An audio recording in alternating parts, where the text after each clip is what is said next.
Dia memakai sepatu bot. Gunakan bor listrik untuk mengencangkan sekrup sepatunya. Kencangkan ikat pinggang di tubuhnya dengan kunci pas. Membuka guci abu ibunya. Memasukkan pena dengan ringan. Dioleskan ke mata sebagai eyeshadow. Dan mencelupkan abu ayahnya sebagai blus. Kancing telinga juga langsung dipaku dengan stapler. Berjalan di jalan. Semua orang menutup jendela setiap kali mereka melihatnya. Dan putrinya lebih kejam. Setiap malam tidur di bawah guillotine. Di pagi hari, pohon besar membangunkan mereka. Cara ini dipercaya agar mereka tidak bangun kesiangan.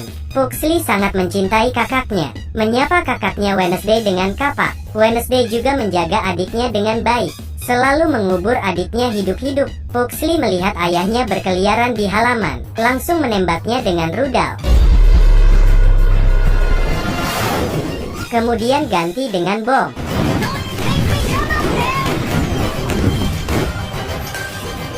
Lexi pengurus rumah hanya bisa pasrah. Ayahnya Adam juga tidak mau kalah. Mengambil tongkat dan memukul kembali bomnya. Ibunya Morticia tidak pernah mau ikut campur. Dan beginilah keharmonisan keluarga ini. Itu selalu yang dia inginkan. Dia melemparkan bom kecil keluar jendela. Uncle Faster datang bertamu dan melompat ke meja. Adam melihat adiknya datang dari jauh. Sangat senang, langsung menginjak tubuhnya dan melompat, menyambutnya. Saat itu neneknya juga muncul, membawa permen untuk Pugsley. Mereka adalah keluarga Adams yang aneh. Satu-satunya yang sedikit leli normal adalah si Tanagen. Dia tidak pernah membuat keributan. Hanya saja sudah 3 tahun single. Terkadang dia akan bersembunyi di kamar melihat foto wanita. Sebuah keluarga yang penuh kasih, malah diusir oleh warga dari sebuah desa. Mereka terpaksa hidup di kastil yang ada di pegunungan, dikelilingi oleh kabut tebal. Keadaan terisolasi membuat Wednesday penasaran dengan dunia luar. Sampai suatu hari, balon merah terbang ke kastil. Wednesday sangat menyukainya. Seketika membuat orang tuanya khawatir saat melihat keluar, menyadari kabut pembatas antara istana dan kota menghilang. Jika begini, tempat persembunyian keluarga Adam cepat atau lambat akan terungkap. Mereka memutuskan keluar dari kastil.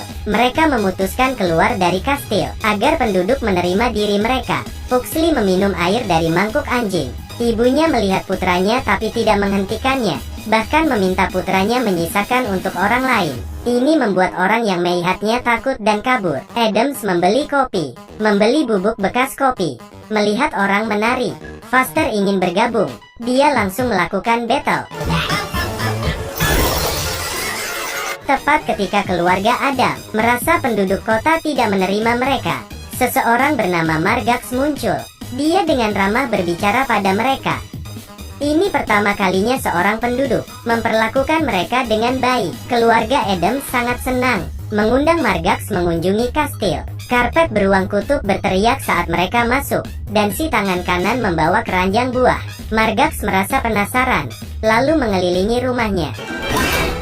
Tidak disangka ada lubang tanpa dasar di rumah itu. Bagaimana mereka bisa melewatinya? Seketika Morticia mengangkat roknya, melepaskan banyak semut. Sama sekali tidak peduli dengan Newton, membuat jembatan. Margax melihat semuanya dengan tak percaya. Tapi mereka tidak sia-sia datang ke sini. Dan putri Margax bernama Parker, karena bosan bermain ponsel di luar, dan tidak masuk ke istana. Kebetulan dia bertemu dengan Wednesday. Mereka lalu mengobrol dengan akrab. Mendengar cerita Parker, Wednesday akhirnya tahu betapa indahnya dunia di luar. Seperti bulian di sekolah yang megah. Wednesday senang mendengarnya, karena permintaannya putrinya yang kuat. Wednesday bersekolah di kota. Ketika tiba di sekolah, dia mengikuti kelas di lab. Guru meminta siswa membelah tubuh kodok ini. Yang lain hanya berani menyodok ringan. Dia malah menyiapkan peralatan di tempat. Menyalakan sakelar adalah 1 juta volt. Seketika lampu di langit meledak. Dia membacakan mantra aneh.